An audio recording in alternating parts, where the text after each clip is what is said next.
Bonjour et bienvenue. Aujourd'hui, on plonge dans un sujet qui fait pas mal jaser, le comportement des élus sur les réseaux sociaux. Puis surtout, comment les règles d'éthique sont appliquées, ou pas, des fois. On se base sur un texte qui s'appelle Comportement douteux d'élus et éthique politique. Oui, bonjour. C'est un sujet pertinent, effectivement. Notre but, c'est de voir comment des gestes en ligne qui ont l'air pas mal pareils, posés par différents politiciens, ça peut donner des résultats complètement différents. On va essayer de décortiquer ça, puis on commence avec un cas assez précis, à Ottawa. Oui, celui de la conseillère Stéphanie Plante. Exactement. Elle a été officiellement blâmée par la commissaire à l'intégrité de la ville. En gros, c'est la personne qui s'assure que des élus respectent le code d'éthique. C'est ça.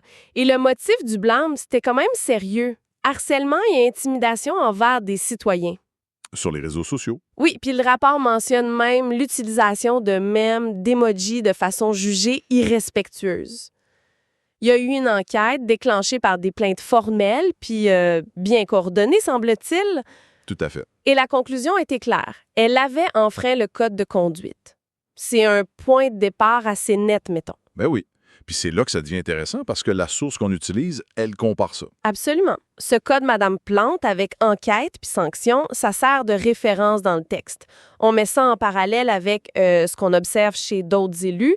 Le maire Nicolas Dufour et le conseiller Kevin Buteau sont nommés. Justement, le texte dit qu'ils utiliseraient eux aussi des tactiques en ligne comparables. On parle de cibler des citoyens qui sont pas d'accord avec eux, de les ridiculiser publiquement. Oui, ou même d'insinuer qu'ils ont des motivations cachées juste parce qu'ils critiquent des politiques municipales. C'est quand même assez direct comme parallèle. Très direct.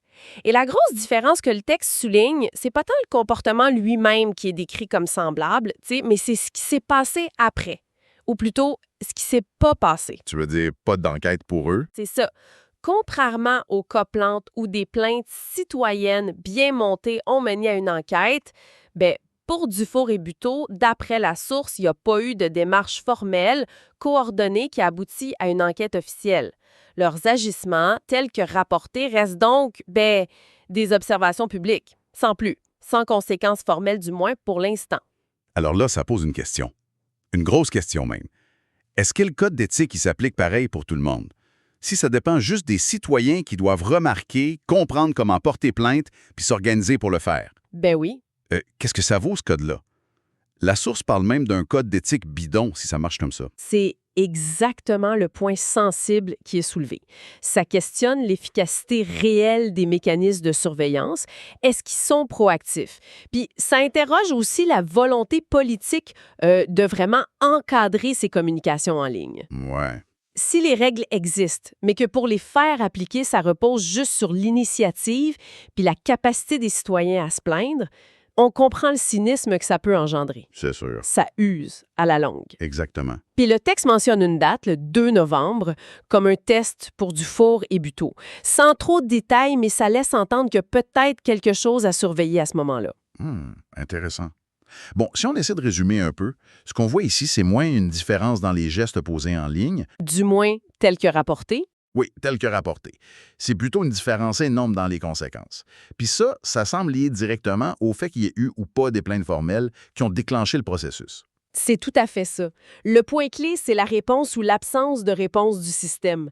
Le traitement différent vient du processus formel, pas nécessairement d'une différence fondamentale dans les actes eux-mêmes selon la source. Fait que l'éthique politique en ligne, selon cette analyse, ça dépend beaucoup de si les citoyens activent ou non les mécanismes officiels. Oui, ça met en lumière l'importance de la réponse institutionnelle. Elle devient quasiment aussi déterminante que l'acte initial.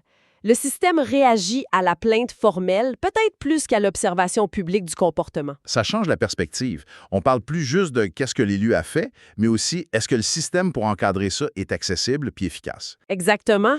Parce qu'au-delà des codes puis des plaintes, oui, la responsabilité de l'élu lui-même, son éthique personnelle dans sa façon de parler aux citoyens, surtout en ligne, où tout prend des proportions. C'est une excellente question. Et l'autre côté de la médaille, quelle est notre responsabilité comme société ou comme citoyen quand on voit des comportements qui semblent dépasser les bornes, mais que les mécanismes officiels sont pas activés ou n'aboutissent pas? Comment on garde un débat public sain, respectueux, dans ce contexte numérique qui peut être tellement polarisant? Voilà.